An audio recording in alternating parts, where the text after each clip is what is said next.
They might gnaw on you a bit, but they won't bite. So if you want to come forward, feel free to do so. My name is Joe Straczynski. I write for a living. And I'll start with this with a bit of a preamble, then we'll go into your questions, because I can rattle on here for hours about what I think you want to hear, but that may not be what actually serves your purpose in coming here today. So the degree to which this discussion works or doesn't work comes down to the questions you ask. So if it sucks, it ain't my fault. It's your fault.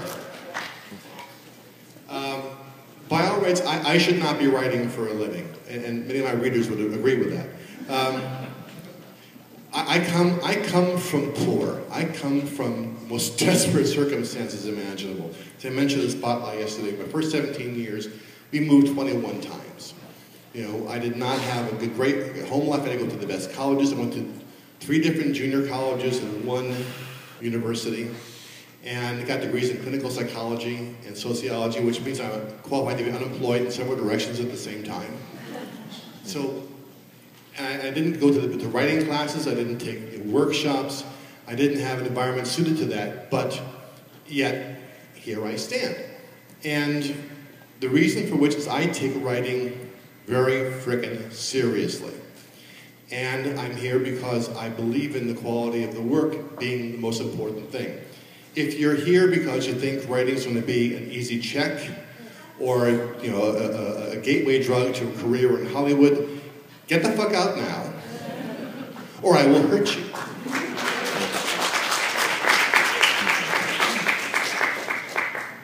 There's one thing that I've learned about writing that has sustained me and may explain why I am where I am, because Lord knows personality can't explain it. I have no charm. I would never stoop to charm. I'm not a party goer, but I believe in one fundamental fact about writing, which is that ultimately, at the end of the day, writing is about emotion. You gotta have a great plot, of course, goes without saying. You have a great story, characters, all that. But ultimately, end of the day, what you want to do with your work is to affect somebody. You touch their emotions. And if you can't do that, it's all exercises in dry plotting. Everything in my work has been hooked into emotion in one way or another.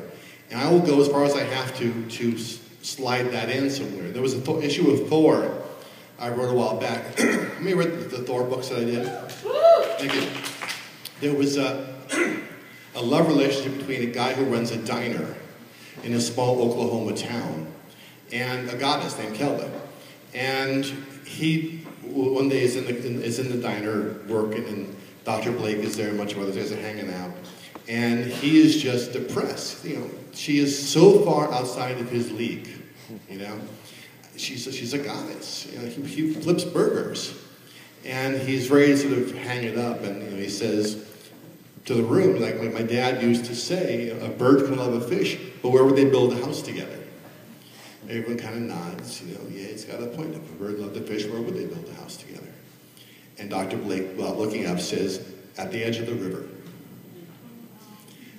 A lot of other stuff happens in that issue, but that whole issue was written for that one line. It's a cheap excuse. Because, again, it's about emotion. I work with James Cameron a bit here and there, and in fact I'm doing a new movie for James Cameron as I speak. Well, not right now, but I designed one. And he said to me, I used to think that writing science fiction was about familiar characters in unfamiliar settings. It took me 10 years to realize I was wrong, he said. It's about familiar relationships in unfamiliar settings.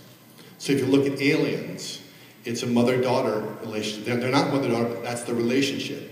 Like a Terminator 2, again, a father-son surrogate relationship. We identify with the relationship because that's where we can feed in the emotions and everything that follows upon that. I cannot stress that enough. Whatever else you come out of here today, that's the thing I want to hit you with the hardest. That your writing must be about emotion. Particularly, that's difficult for us. Very often, you know, fans, and as I'm a fan of science fiction, we tend to be kind of like this with our emotions. We kind of hold them very close. And because you're afraid of exposing them. But you have to take risks on paper. And you have to do it every day. So that was my opening statement, my opening theme, my motif, my leitmotif, if you will. The rest now I turn to you. Now, this is a conversation about any kind of writing that you want to talk about. Television, comics, movies, not poetry. I suck at poetry. So, any questions about, iambic pentameter, you're on your fucking own, all right? And if I can't give you a good answer, I won't lie to you. I'll just say I haven't got an answer. So, who wants to ask the first question? Yes, sir, in the back there. Yeah. Everybody always tells me to get an agent. No one ever tells me how. What specifically or unspecifically would you recommend for that? I found a good incantation and summoning is probably the best way to do it. It works with CEA really well, by the way. Whatever you want to work in, what's your interest? Movies. Movies? Do you have any other credits at all? Publishing? What an agent's job is he is the gatekeeper. And she is the keymaster. At least half of you got that, which is pretty cool. The studios want to know that the person they're hiring can get the job done. Because everyone with a laptop, hanging out at Starbucks, trying to pick up chicks, thinks they can be a movie writer. And you are not alone in saying, I believe I can do this, but I have no proof of it. So the agents are there to, as the first line of defense, to look at your stuff and say, this guy, either guy, he has it, or he's a drone. And the best way to get an agent is start with a smaller agency. Don't go for the bigger ones, they will laugh in your face, as they did to me when I first started. Write 2 or 3 spec screenplays. Do you have those in hand already? Not 2 or 3. How many? 2? Not enough. I'll get back to the not enough part in a second. You need to show them more. Because I've known guys who took 10 years to write 1 screenplay. And I'm not exaggerating either. And the fact that you can do 1 doesn't prove anything. The second and third shows that you can. Plus it gives you motility in different areas. So you write 1 that's be a hardcore science fiction thing, 1's an adventure script, 1 is more of a character piece, to show that you have range. The other reason to write a bunch of scripts at the beginning before you go to an agent is writing is like digging an oil well. You drop, the thing into the ground, and you pump out, mud and yuck and dinosaur bones and shit, and eventually you get to the good stuff. The only way you get to the good stuff is by writing a lot of stuff first. So if you only have 2 scripts as specs, you gotta write, for you I would say at least 2 more. And go to a smaller agency, send out multiple letters saying this is who I am, these are my finished scripts. Don't explain them in too much detail, just give like a log line. 1's an adventure script about a dog who thinks he's a superhero and I don't know, I have no fucking idea. Point, if I had the story, I would sell it. And eventually you'll find someone who at least wants to take a meeting with you because agents are like sharks. They have to keep moving to stay alive. And guys who go to smaller agencies eventually go up to the next level of agency, then to the next level, then to the next level. So that the ones who are smaller boutique agencies are always running out of people. They're always swimming upstream. So they have to look at folks who are new to keep their clientele going for X number of years until they jump somewhere else, or they crash and burn. So 1, write 2 more scripts. 2, send out letters to 4 or 5 at a time, introducing yourself, and what you can do, what your background is. Often background is very important. If you want to write, say, detective movies, and you have a background as a police officer, they'll pay attention to you more than someone who used to be a baker. So sell yourself. A large part of the job is just selling yourself and being confident in who you are. You may not believe it. You may not be that confident, but you can't let them know that. Because they're looking at you to tell them what to do. Particularly when you get into the studio level, where they've just optioned up property, they have no idea how the hell to adapt it, And they want you to come in with confidence, say, this is how you do it, A, B, and C, and move on, and here's how you do it. They live for that because they don't know. Those are the basic parameters that I would say, and again, stick with the smaller agencies. If you go to William Morris or CAA or any of those guys, they're just gonna, you're gonna waste your time. Was that a satisfactory answer? Just when you say send out a letter, do you mean a letter of introduction, and then if they send back, then send the script? Yes, you say, step one, this is who I am, this is what I've done, where I come from, and this is a quick log line of the scripts that I have. Would you be interested in either reading them or having a meeting to discuss them? Most of them will ignore you. Some will send back and no postage due. If some of them will eventually say to you, come in for a meeting. They want to gauge you, make sure you don't have 3 heads and feathers. And then they will determine whether they want to read the material or not. Some might just want to go right to the material. But you have to go incrementally with these guys. So that's the basic process. Now, having said that, there are other ways while you're waiting around to get an agent, don't sit on your ass. Write articles, write short stories, whatever you can sell to give yourself legitimacy above the next guy behind you in line. Whether it's writing for a blog, writing for a small paper or a magazine, the more you can rack up credits of any kind, that you can say, yes, I sold 4 articles to Butte Monthly.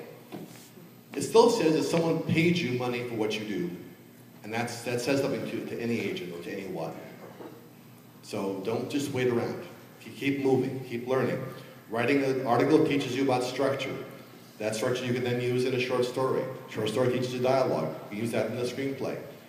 Writing a screenplay teaches you, how to go back and forth between different locations, which you can then use in a novel. All these things feed into one another. There is no such thing as wasted writing, ever. Whether you sell it or not, the fact that you wrote it, pumped out the garbage, the dinosaur bones, maybe you sold it or didn't sell it, but the point is you got it done. The main rules of writing are you must write, you must finish what you write, that's the hard one. You must put it on the market, you must keep it on the market until sold. Those were Heinlein. And I know too many aspiring writers who finish their first screenplay, I'm done now. Well, open the doors. No, you just started. You're not done. And hopefully you're never going to be done, because then when you become complacent with your work and think you're done, you are done in a whole different way. Other questions? Yes, sir. My question is about narrative relationship development. For instance, linear narrative seems to be something that you've got the beginning, you've got an end, you have your steps to achieve that, but dealing with maybe something non-traditional like a non-linear narrative, how do you work through transitions so you have to work in a more seamless fashion or deal with the logjam that you might occasionally get, not knowing how to quite turn that corner and move it to the next part of the narrative? Going from linear to non-linear storytelling. Either way, you have to know what the structure is. You have to approach it at first in a linear fashion. And what you can do to make that process simpler is write out each of the main beats on cards and then start shuffling them around. And what you'll discover sometimes is that one scene will comment on another. So a scene that was way back here of a guy walking into a bar getting into a fight, suddenly put that next to one where he's a kid and his dad, worked in a bar and looked a lot like the guy he's getting in a fight with. Suddenly you put those two together, and even though they're non-sequential, one comments on the other. So you look at thematic commentary. I did a movie, not yet produced, for Tom Hanks and Universal, based on the novel They Marched into Silence. Marched into Sunlight, pardon me. One half was set in Vietnam during the Black Lions debacle, which was the worst loss in Vietnam in many years. And on a university campus, during one of the biggest protests, they got the whole protest movement going. These two, this Pulitzer Prize winner, these two stories don't touch each other at any two contiguous points. So I had to start looking for thematic elements to bridge them, or visual elements. So you see, someone for a protest meeting putting down flyers on a table, and you cut to boots on the ground in Vietnam marching forward. You look for ways to take your nonlinear structure, which you've now moved pieces around in ways that obscure what you're trying to get to for a while and hold it as a secret, or which is meant to be more artistic, and you find ways to hook them together and hinge them, with emotion or with theme or with visuals. The hardest part of nonlinear storytelling is building tension. So even though you're still nonlinear, you still have to have kind of that 3-act structure going in. So I wouldn't toss, baby out with the bathwater unless they're just crying a whole lot. Then fuck the baby. But and again, focus on looking at which characters you have can also give you an opportunity to jump out of your narrative thread. Too often, it's easy to get hooked into, well, this is Bob's story, and every scene is about Bob. Look at the other characters. If there's someone he's dating, if there's someone he's working with, you can flip the story to them either for structural purpose or for a break in your narrative, or just to relieve the tension of staying with one guy all the time. And you might find a way to hinge off into another non-linear structure off that other character. So it's really just shuffling the deck of cards, seeing which cards land next to which that gives you the emotional through line, and slicing into it with your characters to say, whose point of view tells this part of the story the best? Is that kind of a rough answer to your question? I just came up with an idea, thank you. Just came up with an idea? Excellent. Thank you for coming. We're done. In the red shirt back there? Yeah, kind of a two-part question. I have a two-part answer. Awesome. 42 and 42. How do you avoid cliche, like you were talking about with building the house by the river? That's a beautiful moment because I remember reading that. But also, I know from my experience of trying to write something, I feel it's cliche when I do it, but when I see other people do it, I feel like it's not.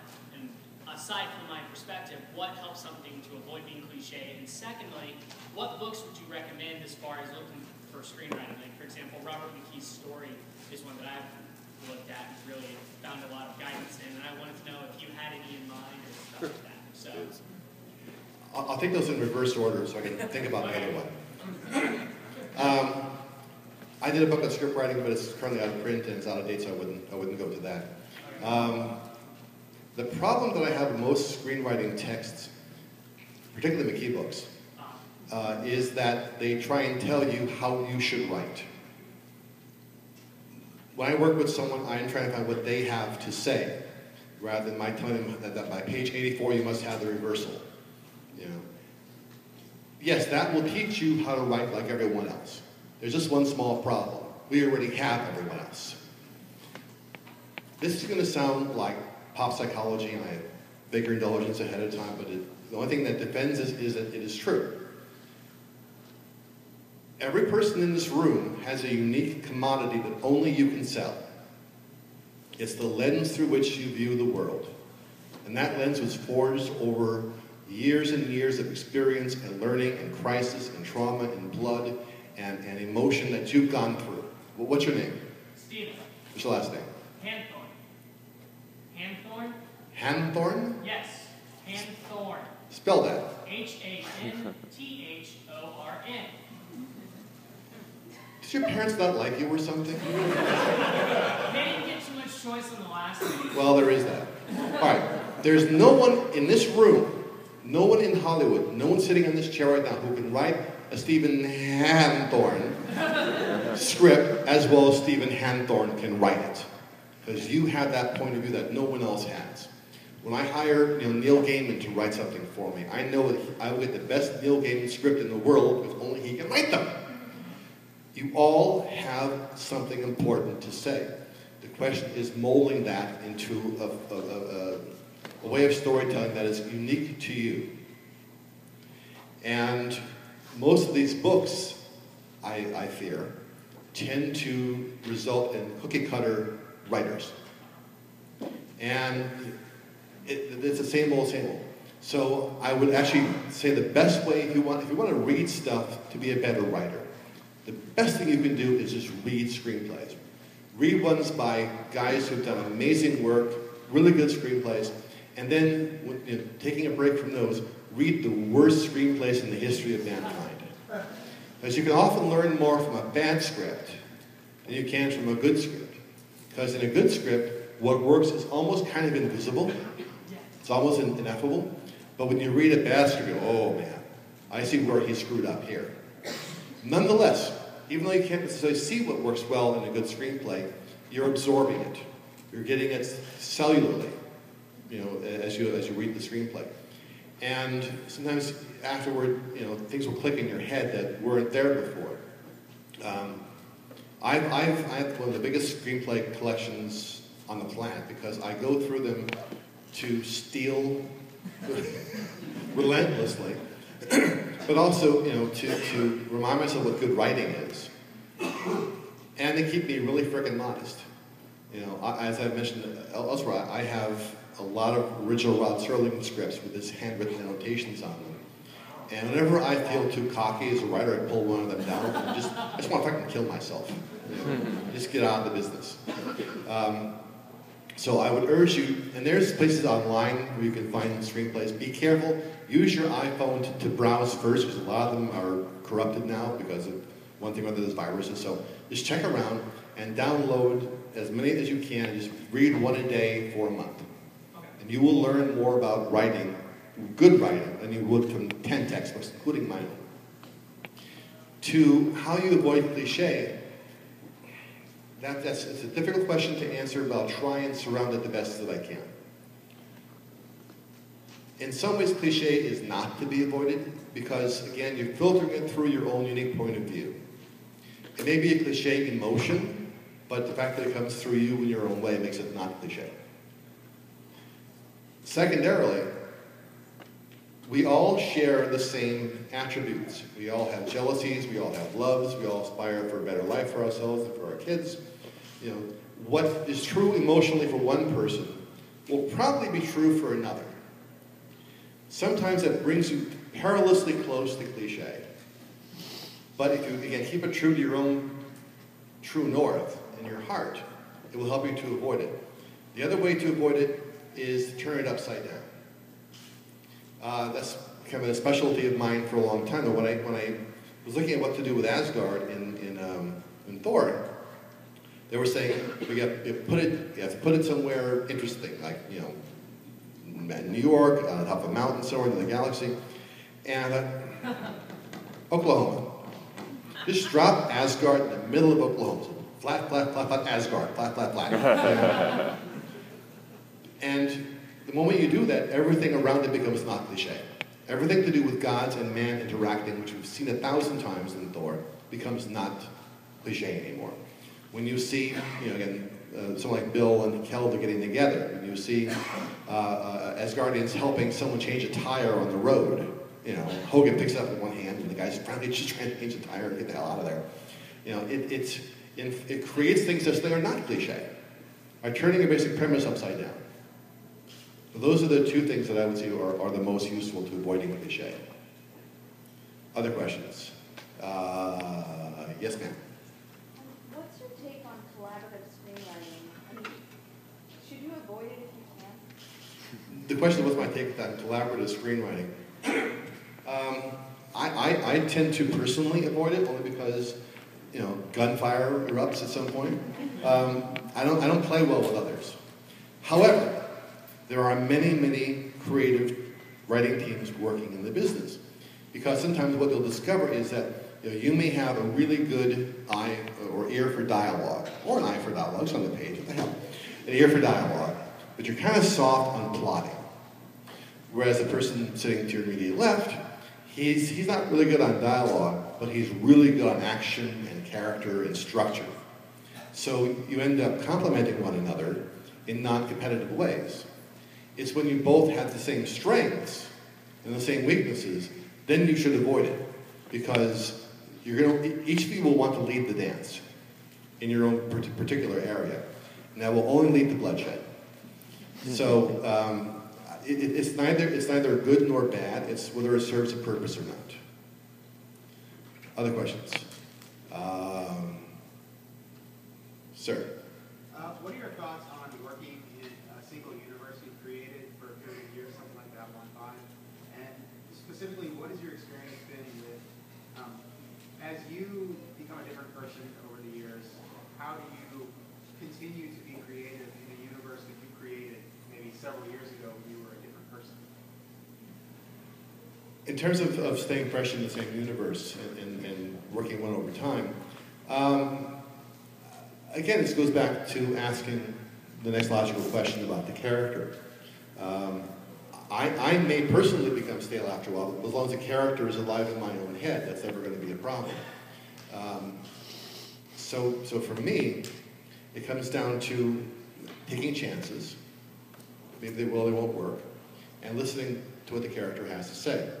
I've commented on this before, and I'll just reiterate it here. If you really want the secret to writing, this is it.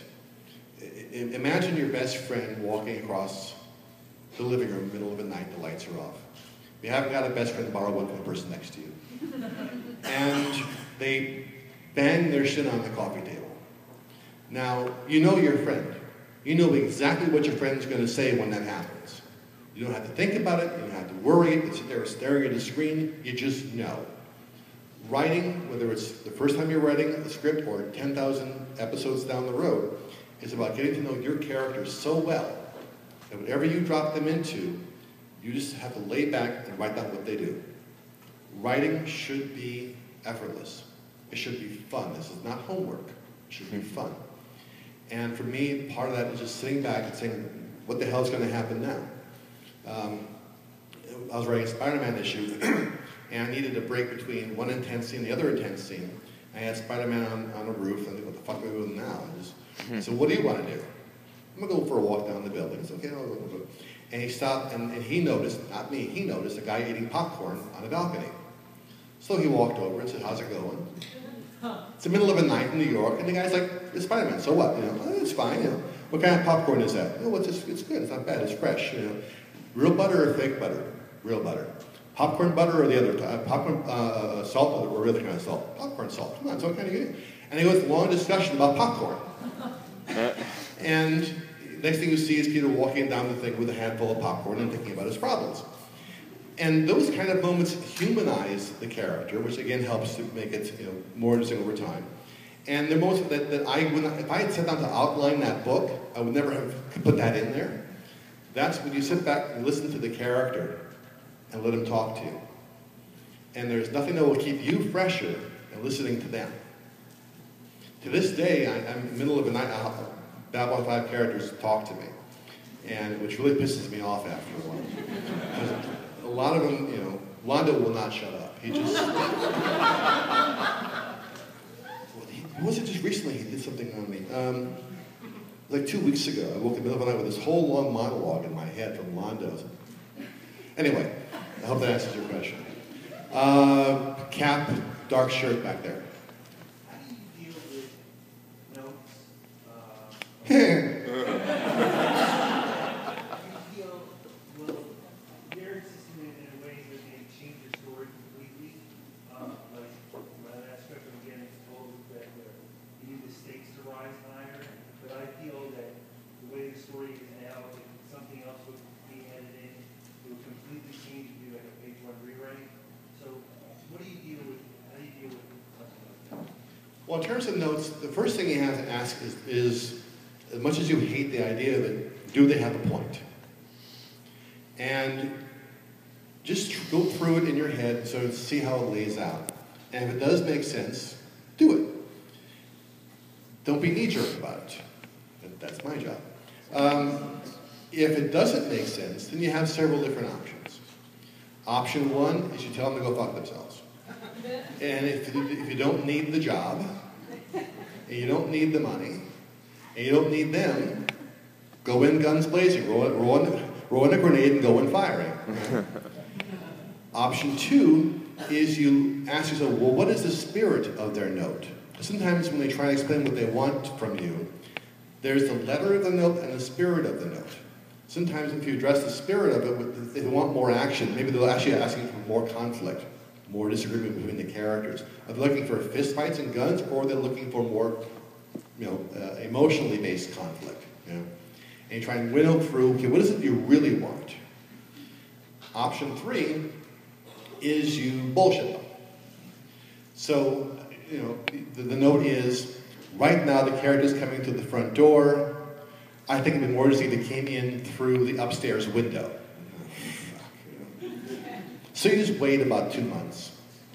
And you say, you know that note of yours where in my script I had them coming in the upstairs window, you told me to go into the front door instead? That worked really well. You'd be surprised how often that works. I'm here to tell you. So those are really your only options. Either you agree with them, you fight them, or you find some way to work them. But ultimately, if you think that they're going to be hard-assed about it and insist upon this one note, which you absolutely cannot give on, then you walk away. That's the only option you have. And the more you stand firmly on that, the more you'll be confident as a writer.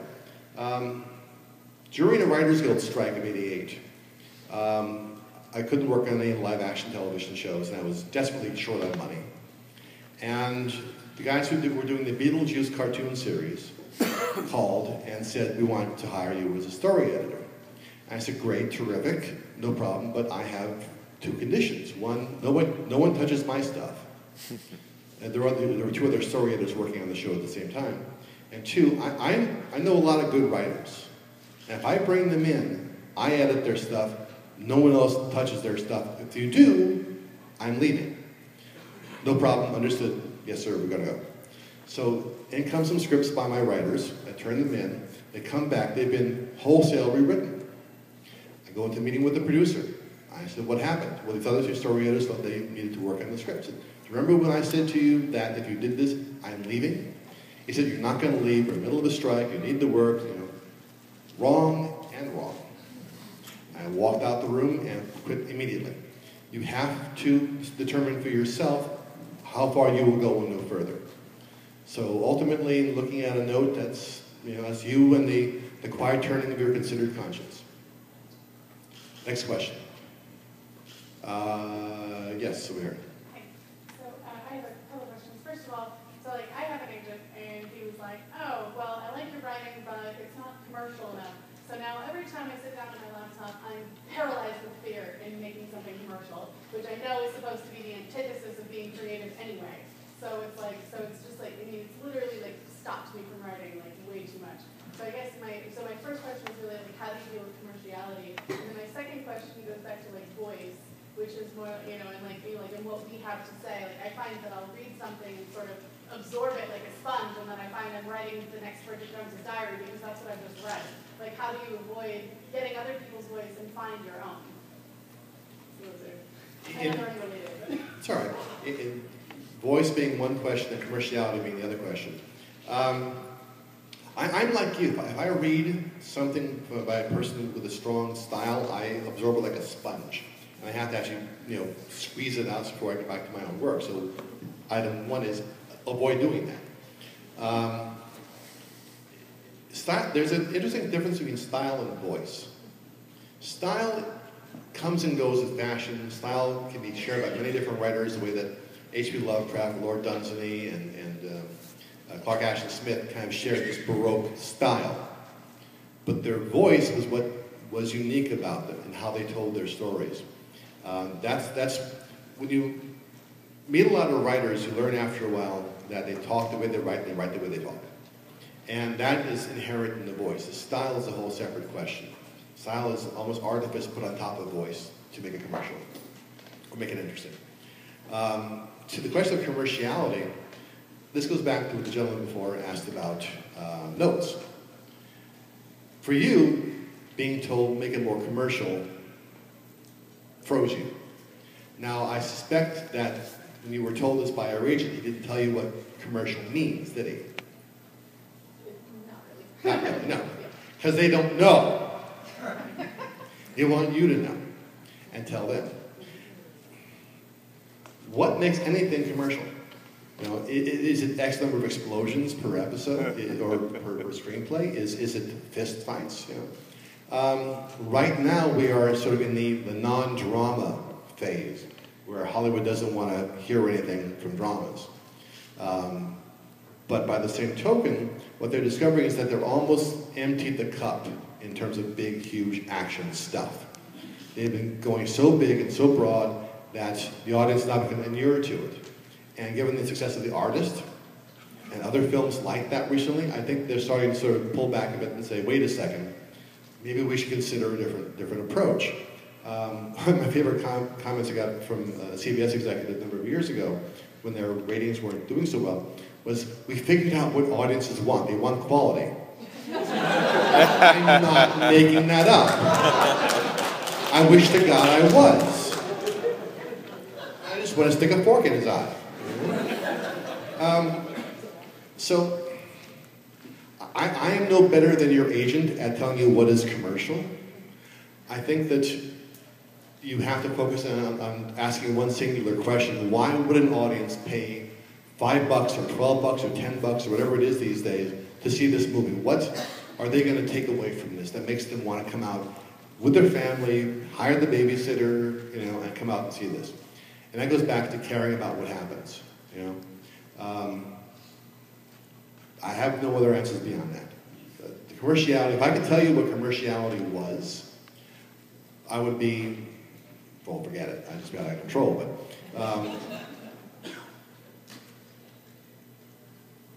I wish he hadn't said that to you. Yeah. Try not to think about it. Just write, what you want to do is write whatever you're going to write the way you're going to write it anyway. And when you turn it in, say, your note on being commercial was so useful to me, it really informed this draft. And they will read it and say, by gosh, you took my note. Wayne, back there in the shirt, gentleman with jack glasses and dark hair, and yeah, you, pointing at yourself. Yes, you. Yeah, all right. Sir. So you got a script and you advised. No, not you, this gentleman over here. No, not you, him. You'll be next though. Okay. All right. Sir. If you've got a script, you've been advised to cut it for running time reasons. I don't want to strip the meat off the bones of important scenes, but there are some scenes I can cut. How would I make a smooth transition between one scene and show the passage of time to another where, a scene previously was been deleted for the sake of running? Dissolve two? There's that, to demonstrate that the characters have been, growing as people, doing something in the meantime. How do I preserve a sense of continuity? You can resort to montage, which is ugly, but serves a purpose. I know I had exactly the same reaction when I said it, but one thing you can do, by the way, whenever someone says we need to cut the running time, is look where you can make one scene do two things. Every time I write a script, I always say, okay, this scene is about getting across the following information or plot point. Is there anything else I can use this scene to serve while I'm here? And what you'll find sometimes is you can take scene 13 and combine story elements from scene 17 down the road and shorten that scene. If you can do that enough, then you can buy the page count to then have what you wanted in the first place, showing the transition between here and there. Very often when they cut the running time, they're feeling a certain monotonous to it. Monotonousness. Not monotony. I make a living writing, can you tell? It's trying their patience, or it's beyond the minutes that they've allocated. Don't just, again, look at the spirit of the note, not just the letter of the note. If you can find ways to combine scenes, combine and collapse and condense as you go, you can buy yourself the room to keep the stuff that really means the most to you. And just go through line by line, I turned in a script recently, which was my first job was 138 pages, which is a tad long. So I did the math. And there are 66 lines on a page of paper. I knew how many pages I was over. I then did the math to determine how many lines per page I had to cut. And you'd be surprised, you go in and fillet a word or two here and there, or a line or two here and there, that if you keep, every page has to have X number of lines gone, by the time you're done, I had a 128-page script, which is acceptable. So don't just look at, what they're telling you to do. Look at what you can do above and beyond that to collapse your stuff and buy yourself that kind of room. Ma'am. If you're trying to get writing a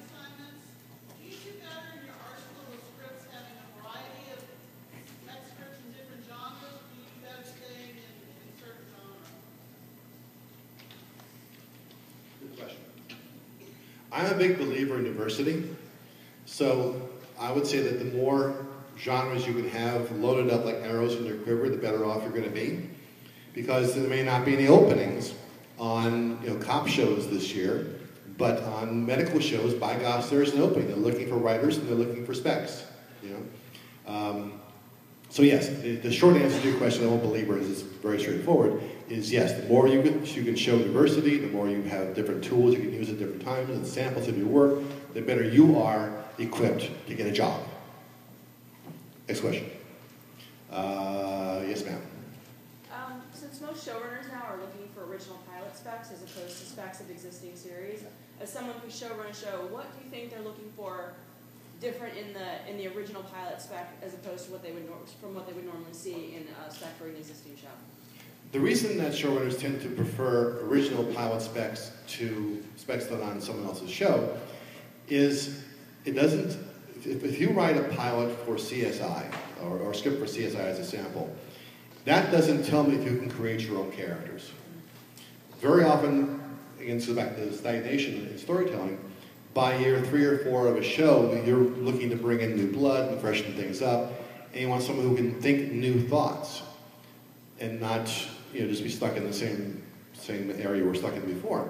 So if you can write an original, either screenplay or spec pilot, the show is I can create characters, I can create situations, I can make my own plots, my own template.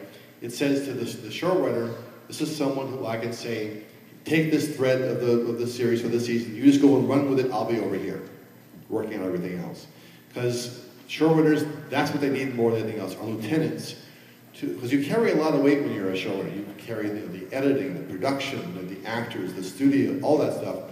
And you need people who you could say, just, here's 4 scripts, we need to have this character, turn into a duck halfway through the season, go for it, and just give me the scripts and run. So that's why they prefer original stuff as opposed to stuff that's already been established. Other questions? One way in the back there. Gentleman holding up the white post thingy. Yeah, I'd like to know, when you're doing an original work, when you're starting one, do you typically start with characters, or do you start with an overview, the whole world and atmosphere? And also, do you start with the end in mind, or do you just kind of work chronological? I always start with character, because again, to me, all storytelling is about character. You start with who is the person, what do they want, how far would they go to get it, and how far will someone else go to stop them? When you answer those 4 questions, you pretty much have your story. And I tend not to start writing until I know where I'm going to end up. Even in the broadest of strokes, I know where I'm going to, what the last page is going to be, so I can then lead toward that the correct way. So for me, I start with plot and character, then from character I get plot. Plot gives me conflict gives me structure and action. Other questions? Yes, sir. Question from my brother, actually. Your brother has a question? He's texting you? Yeah. Fuck him. he couldn't drag his ass in here. I was wondering about you. The hell with him. No, give me a hard time. So we can lie. We all lie. This is great. Go ahead. It's not like writing for a long series. The Babylon 5 was planned out 5 seasons before you started. When you wrote, you sat down and wrote The Gathering, pilot movie. How much of it had you planned that? When I did The Gathering, before we shot a frame of anything in Babylon 5, I had a roadmap for every single season lined up ahead of time. I knew where I was going. So, yeah, there wasn't scripts written, but I had detailed notes of every single solitary episode.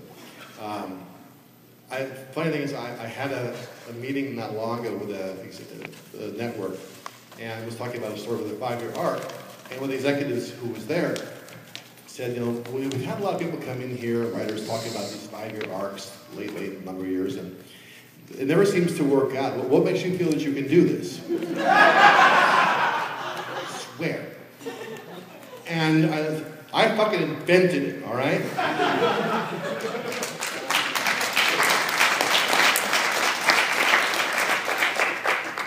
He was chagrined. So, yeah, it all worked out.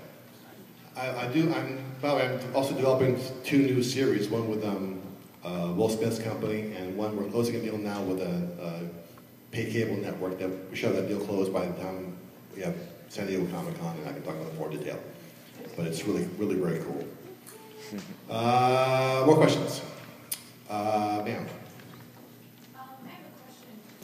Writing for TV, wrote a web series, shot it, and I'm a little concerned that if it plays for or against it, if it has a similar style to something that's already been on TV. Define the style. Same kind of idea as like a Will and Grace, where it has the same, gay best friends, a girl living together. But the content isn't the same, but has a familiarity to it. Well, Fred Allen said, imitation is the sincerest form of television. Because it's a web series, I doubt very much it's going to be really high on their radar. But to pitch it after. To pitch it to networks? Yeah. How many hospital shows have there been? How many cop shows have there been? How many versions of CSI have there been? Ultimately, again, it comes on to your characters. So when you go in, don't say, it's kind of like Will and Grace, because they'll just, the shutters will come down immediately. But it's about this character, and she's involved with this person over here, and you can perceive the style elements, but most studio executives cannot. God love them, they're lovely people, but only few are carbon-based life forms. And if you don't mention it, they probably won't notice it. So obviously go in, just walk in standing on your charisma, and sell the heart out of your show, and if they like the characters and situations, they'll give you a shot. If they don't, they won't. Yes, sir. Yeah, you.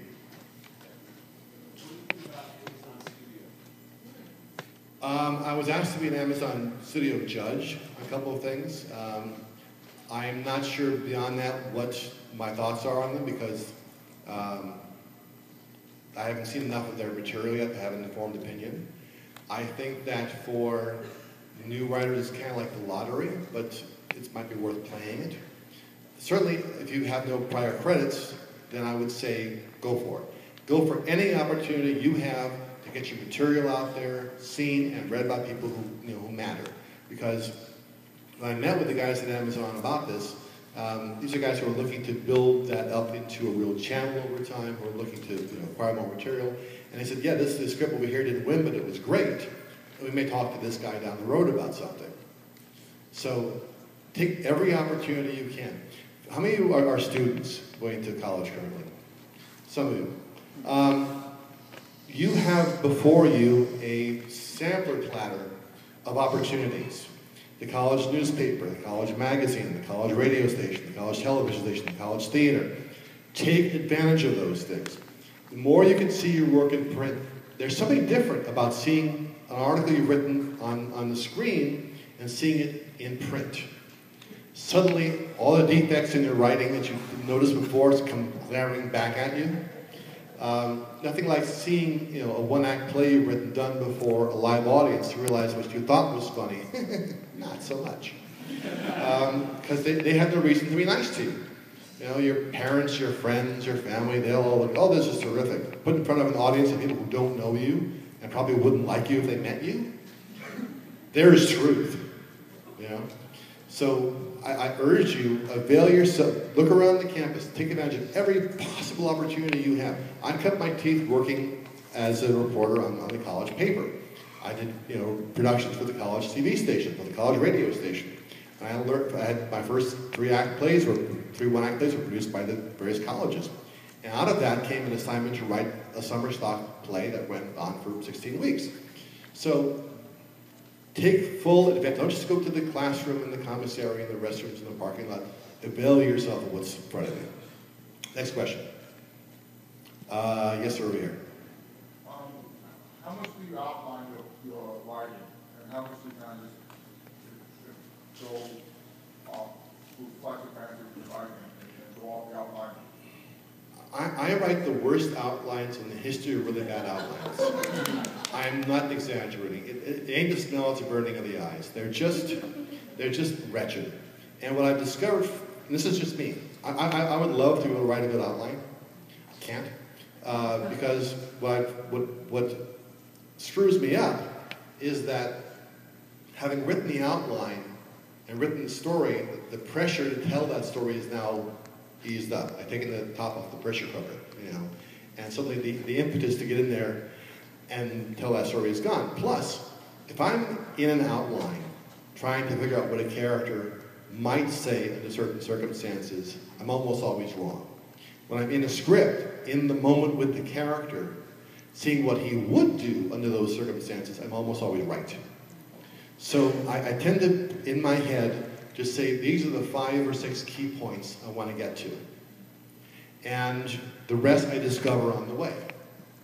So for me, it just doesn't work to outline, but if it works for you to outline, God go with you, and only do as much as you absolutely have to. Just a beat outline, just like 1 or 2 lines per beat. You know, some people do like 30, 40-page outlines, which I figure just screw a change of margin, you got a screenplay.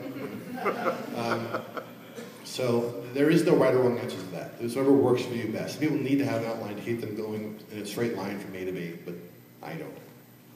I stopped. Yes, sir, back there. Going back to Asgard, as there are 5 truths to a character, what truth does Loki keep from himself?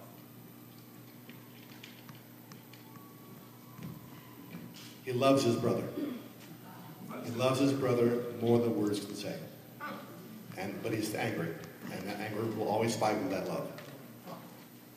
Next question. 5 minutes, got it. Well, maybe it was 7 minutes, just to piss you off.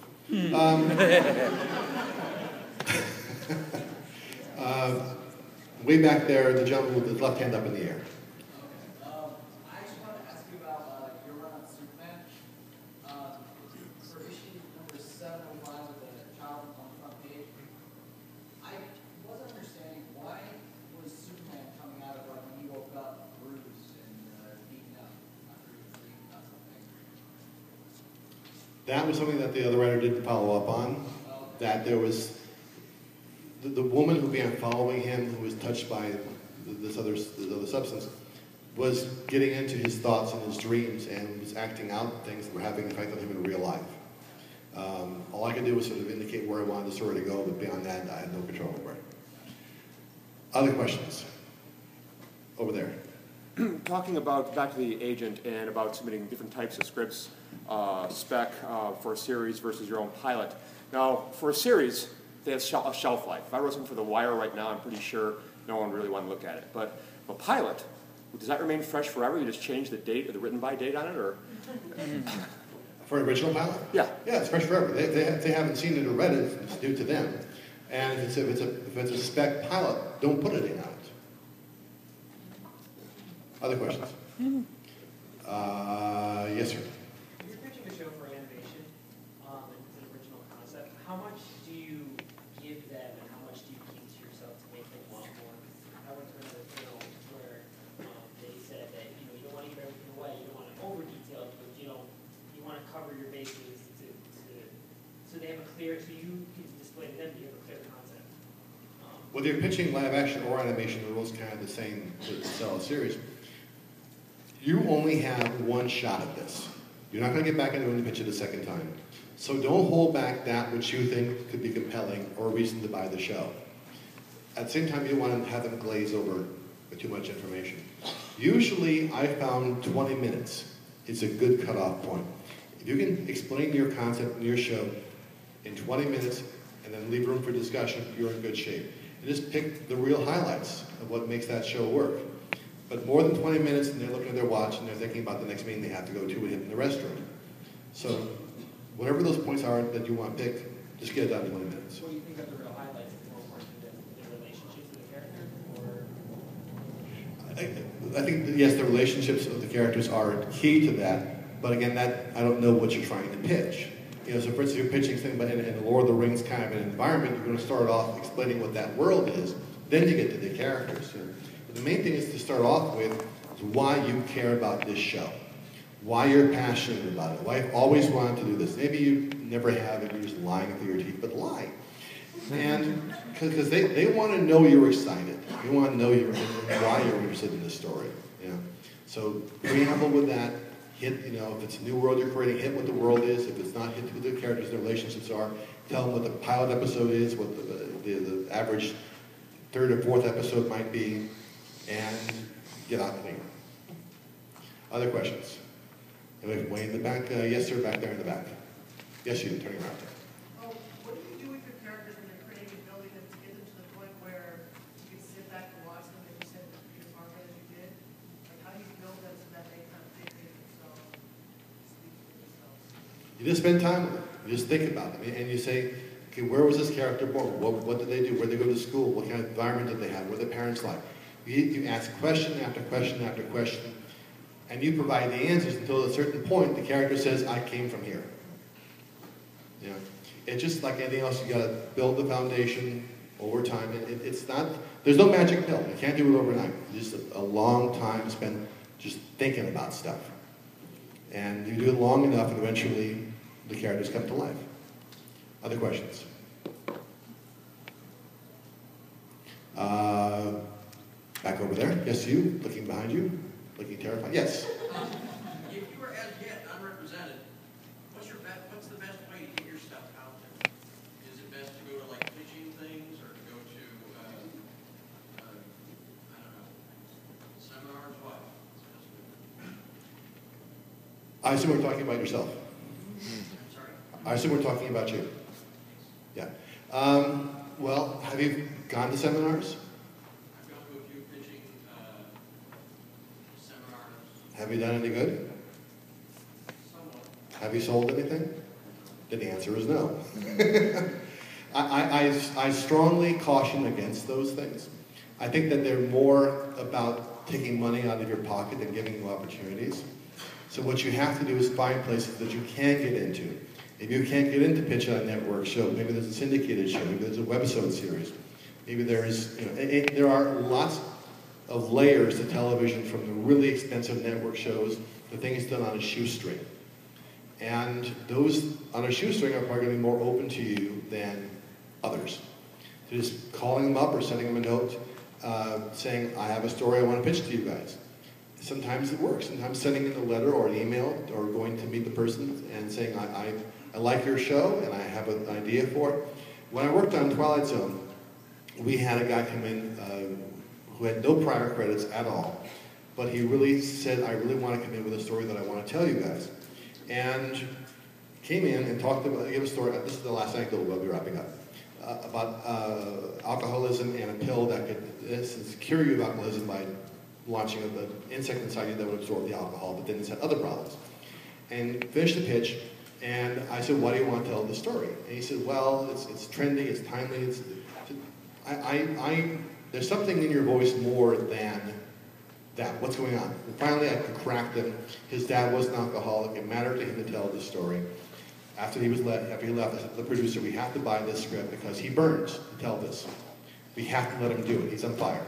And I forced him through. We bought the episode, and it won a Scott Newman Award. So that kind of passion, if you can manifest that passion, you have a chance of getting through.